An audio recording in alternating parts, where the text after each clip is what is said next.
Buenas tardes, estamos aquí con Matías Longoni, periodista especializado en temas agropecuarios, fue presidente del Círculo Argentino de Periodistas Agrarios, CAPA, inició su carrera en Telam, es actualmente redactor del diario Clarín y acaba de publicar un libro, un flamante libro titulado Fuera de Control, en el que la personalidad del personaje central es el actual titular de la AFIP, Ricardo Echegaray. Es Fuera de Control, Ricardo Echegaray y su rol en la ONCA, la aduana y la AFIP. Matías también había publicado previamente un libro sobre otro vasco, pero que le decían el polaco, Roberto Goyeneche. Ahora te volcaste o, digamos, investigaste a Ricardo Echegaray. La pregunta es, ¿por qué un libro sobre Echegaray? Sí, hago la primera pregunta que hago en el libro es esa, si Echegaray merecía tener un libro, ser protagonista de un libro.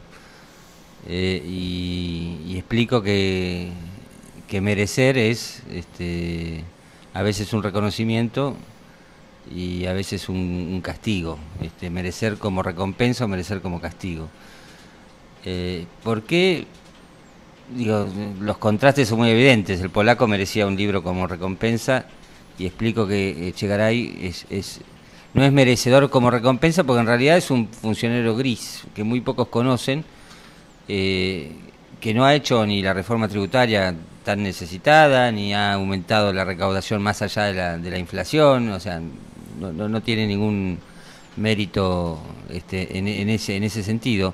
Sí, claramente es un castigo, porque yo creo que básicamente es un destructor de Estado, y así lo defino. Echegaray básicamente es una excusa para el libro, un poco para demoler, para contar una historia, que es una historia que yo como periodista agropecuario viví muy de cerca, que es la construcción, perdón, la destrucción del Estado en los 90, el Estado agropecuario, siempre hablando, cuando la Junta Nacional de Granos, la Junta Nacional de Carne se liquidan, el regreso de ese Estado a fines de esa década, digamos, porque era un descontrol el mercado básicamente de la carne, había matarifes muy poderosos, denuncias de evasión de la AFIP multimillonarias, y entonces el nacimiento de la ONCA, que es la Oficina Nacional de Control Comercial Agropecuario, un poco un intento del Estado de volver a tener injerencia en el mercado agropecuario.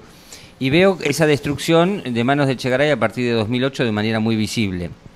Y entonces esto es lo que, por eso digo, es un demoledor de Estado, es un destructor de Estado.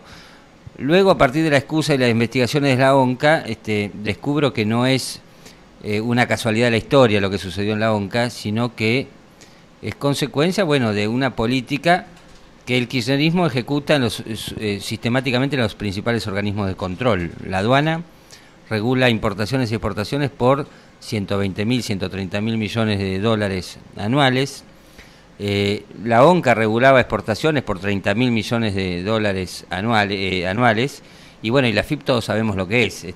Recauda 500.000 millones de pesos más o menos. Sí, y además tiene la base de datos más completa de la Argentina sobre cada uno de nosotros. Y cuando digo que sistemáticamente Echegaray fue enviado por el kirchnerismo a ejecutar determinada política, que bueno, el título lo dice un poco, es la política del descontrol, o de utilizar los organismos de control para controlar a otros y para descontrolar a uno mismo. Digo, claro. Entonces, para ir parte por parte a lo básico, ¿quién es en definitiva Ricardo Echegaray? Vos dijiste un hombre gris. ¿Cuál es la formación, el surgimiento, un poco la mínima trayectoria, lo más esquemática y brevemente posible? Bueno, el libro ¿por qué tiene tanto la confianza de Néstor en su momento, de Néstor Kirchner, y ahora aparentemente la sigue teniendo de Cristina, aunque no ha sido del todo confirmado? No, pero creo que ha sido confirmado, a pesar del libro, y a pesar de muchas otras cosas, a pesar de que está imputado en la justicia. Echegaray, bueno, los primeros capítulos reconstruye un poco su historia. Hijo de suboficial de la Marina en Punta Alta, va a estudiar el Liceo Naval a Río Santiago, luego pasa un año a un liceo que se había creado en esos años de esplendor de la Marina, de la Marina de Macera, en Necochea, que después se cerró por falta de presupuesto. Allí ejerce un año como suboficial, fue guardamarina, se recibió de guardamarina. El libro tiene un capítulo sobre cómo maltrataba a los cadetes de primer año. y cuando digo maltrataba, digo bailes al mejor estilo de Frente March, en invierno y a las 3 de la mañana. Luego estudió Mar del Plata, un promedio de 6, y en Mar del Plata militó activamente en la UPAU, el brazo del partido de la UCD, del partido de Alzogaray. Militó en Punta Alta, su localidad, en la UCD, en el local partidario. Fue declarado persona no grata en el local por sus compañeros de partido por una pelea que tuvo con el tesorero del local, que murió 2 días después de esa pelea porque llevaba un marcapasos. Como abogado de pueblo ejerció unos años, muy pocos, y participó básicamente en una estafa muy resonada, que es un capítulo muy divertido, a mi juicio, periodísticamente hablando. De ayuda, de estos casos de ayuda en Irak, en la reconstrucción de Irak. Viste que Argentina participó en la guerra de recuperación de Kuwait, la primera, en 1991. La Armada envió unos barcos, envió 2 helicópteros y se le cayó uno. Pero volvieron y después Menem dijo, vamos a participar en la reconstrucción de Irak, que era la verdadera excusa de la guerra. Fracasó totalmente esa iniciativa de ir a pagar pozos petroleros. Hubo un grupo de mendocinos ex YPF que se alistaron y estuvieron en Buenos Aires para tomar el avión para ir pero era todo un blef.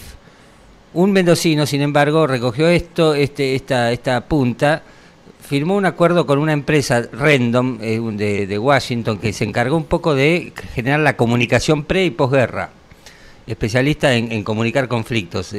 Y a partir de eso, con ese papelito firmado, lo que hacía era decir, bueno, formó una empresa que se llama Los Cóndores.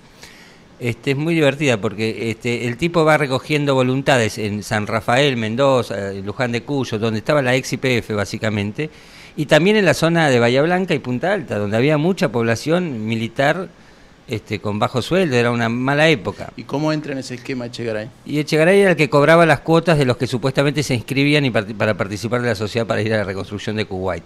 El mendocino desapareció, luego apareció y fue procesado, condenado y murió en la cárcel en Mendoza. Pero Echegaray en su estudio de Punta Alta cobraba las cuotas. Digo, esta es la participación de Echegaray. Echegaray representó legalmente a ese personaje. Es una anécdota, pero muestra, digamos, la baja estatura ética del personaje, que luego, a partir de ese episodio, se consigue trabajo en la aduana y se refugia en Río Gallegos, muy lejos de su propia gente. ¿Y cómo es que un tipo tan oscuro llega a responsabilidades? No solo, digamos, una cuestión de confianza, porque obviamente debe ser por una cuestión de confianza que trabaja con los Kirchner, pero digamos, no se le ven muchas luces a Echegaray como profesionalmente hablando. Es una máquina de trabajar. Y es una máquina de cumplir órdenes. Un alto funcionario que lo soportó, digamos, convivió, digamos, varios años con él, me dijo, es una espada sin cabeza. Y eso, evidentemente, además su vínculo con Rudy Ulloa Aigor, el secretario histórico de Néstor, construido en esos años de aduanero en Río Gallegos, aseguran, digamos, una lealtad mutua. Digo, él nunca va a traicionar, o por lo menos por ahora no parece posible, al matrimonio Kirchner, a Rudy Ulloa, y a su vez estos lo han sostenido en situaciones políticamente difíciles, porque bueno, después la investigación avanza, pero cuando se descubre que siendo jefe de la ONCA arma con testaferros un feedlot en Punta Alta, un feedlot es un dedicado al engorde de animales. Un gallinero de vacas, que en su momento uno de los sectores que recibió gran cantidad de subsidios de la ONCA, supuestamente para que la carne siguiera barata. Bueno, él armó un feedlot y esto está comprobado porque declaró ante la propia ONCA un domicilio de aquí de Capital, que era un departamento que luego en su propia declaración jurada ante la Oficina Anticorrupción reconoce como propio. O sea, las cartas al feedlot llegaban a una casa que es de Echegaray, y esto no era difícil de explicar en ese momento, sobre todo siendo titular de la FIP. ¿Y cobró el dinero ese? No llegó a cobrarlo por la difusión pública del caso, y ese es el argumento central de su defensa. Ante la justicia hoy hay una causa que investiga, entre muchos otros casos, la Oficina Anticorrupción, sin embargo, confirmó los lazos que existían entre Echegaray y ese feedlot.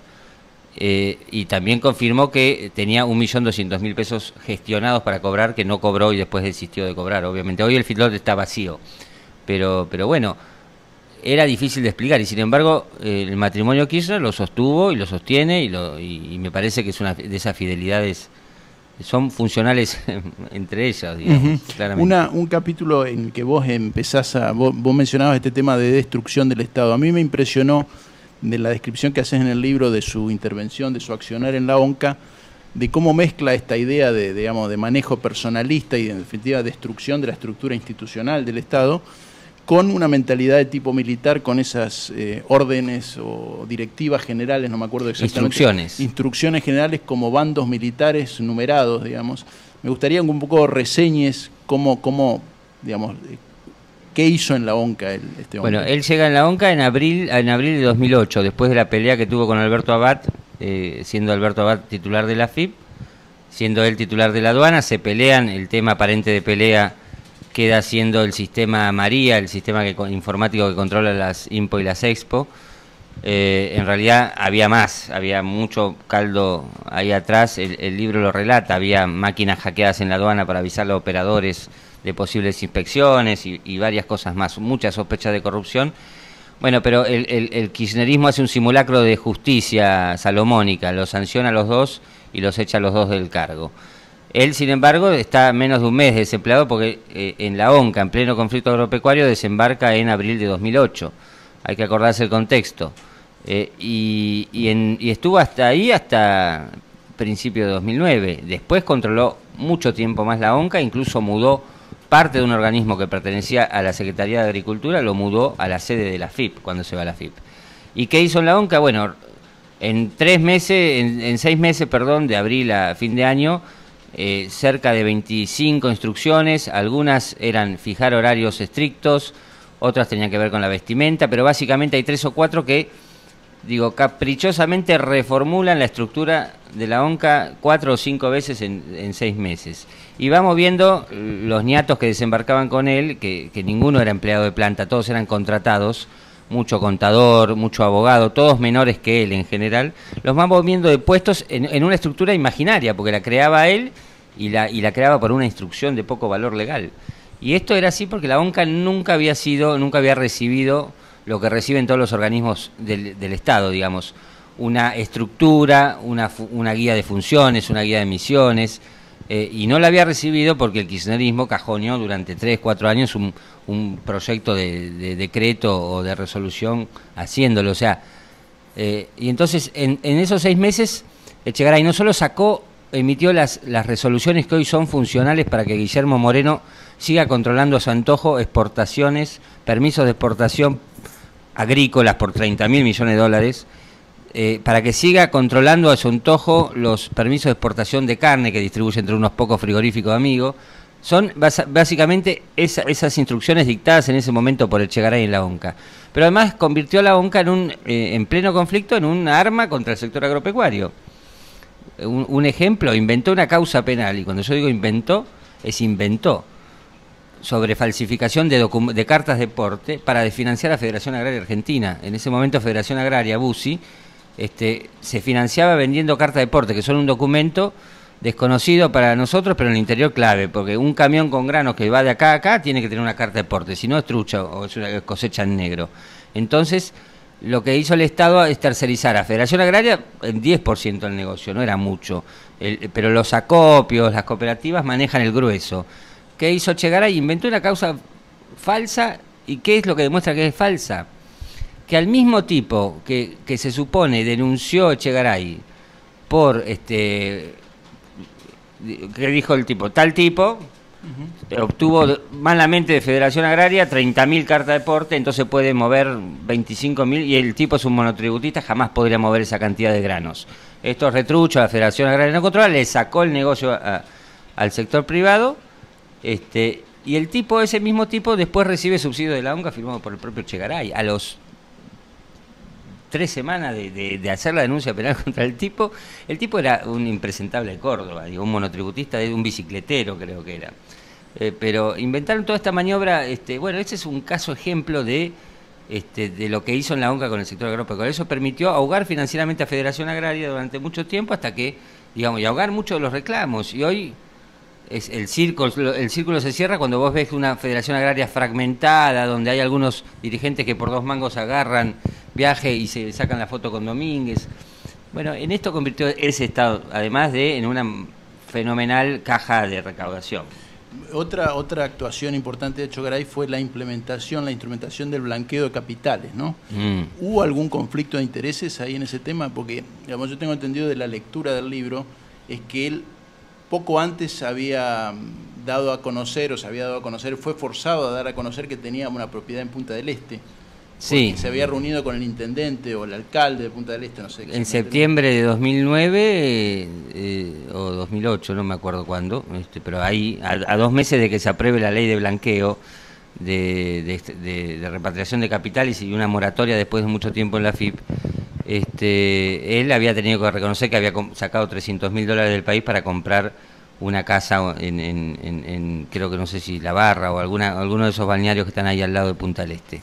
Lo hizo después de una reunión, metió la pata en una reunión con el intendente de Punta del Este, haciéndose el lindo, y dijo que el intendente le había prometido blanquear las propiedades del argentino en Punta del Este, y el intendente saltó como leche hervida y dijo: yo jamás dije eso. Y lo mandó al frente. Y lo mandó al frente a él.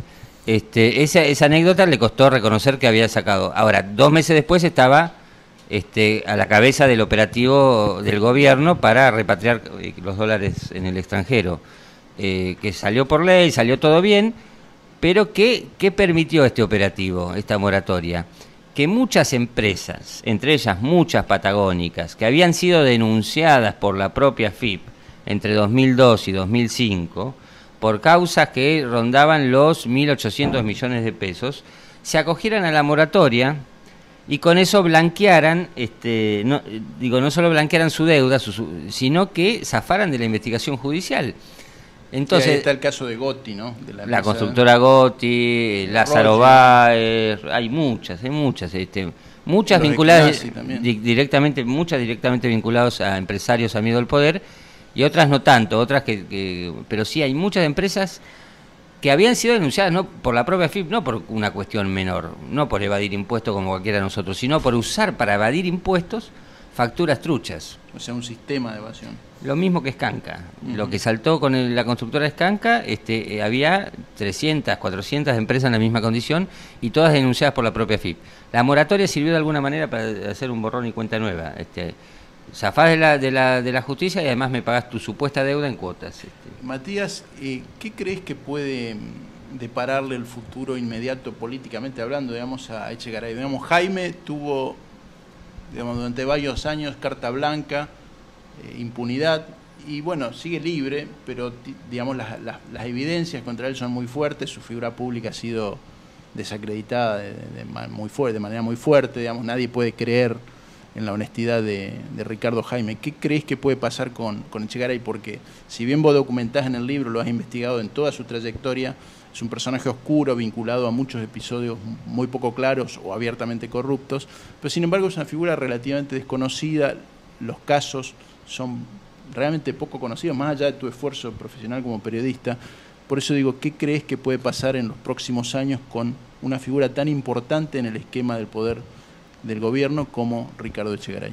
La verdad que no lo sé, creo que la apuesta del gobierno es a no discutir nada, incluso no hacer olas ni salir a contestar nada de esto, primero porque no tienen posibilidad de contestarlo, porque son básicamente cosas publicadas en el boletín oficial sobre la cual no hay mucha discusión.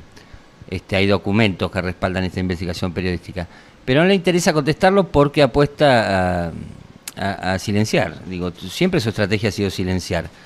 El día que yo publico en el diario Clarín, esto es muy doloroso en términos hasta personales, el día que publico que él está vinculado en Filo de Punta Alta y hay pruebas evidentes sobre esto, en realidad lo que hace el gobierno es silencio de radio, e inmediatamente la FIP lanza una campaña de persecución a las modelos. Y esta es su estrategia, digamos, ¿no? Y entonces yo veo que periodistas supuestamente independientes, incluso del grupo donde yo trabajo, salen preguntándole a Echegaray sobre qué viene Echegaray, que está persiguiendo a las modelos por evasión. Esta siempre ha sido la estrategia, contestar mostrando una actitud de que todo es falso y es una campaña de desprestigio. Mientras esto le dé resultado, vaya y pase, corre con la ventaja de que maneja la FIP. y que ya hay antecedentes de la AFIP persiguiendo a algunos periodistas o empresas periodísticas. Entonces hay mucho temor en la comunidad periodística también respecto al tema, y de los propios y de los ajenos. Hay muchas solidaridades, pero nadie se anima a subirse. Entonces la verdad que no sé, pues es casi una apuesta hasta personal, diría yo, y está mal que así sea.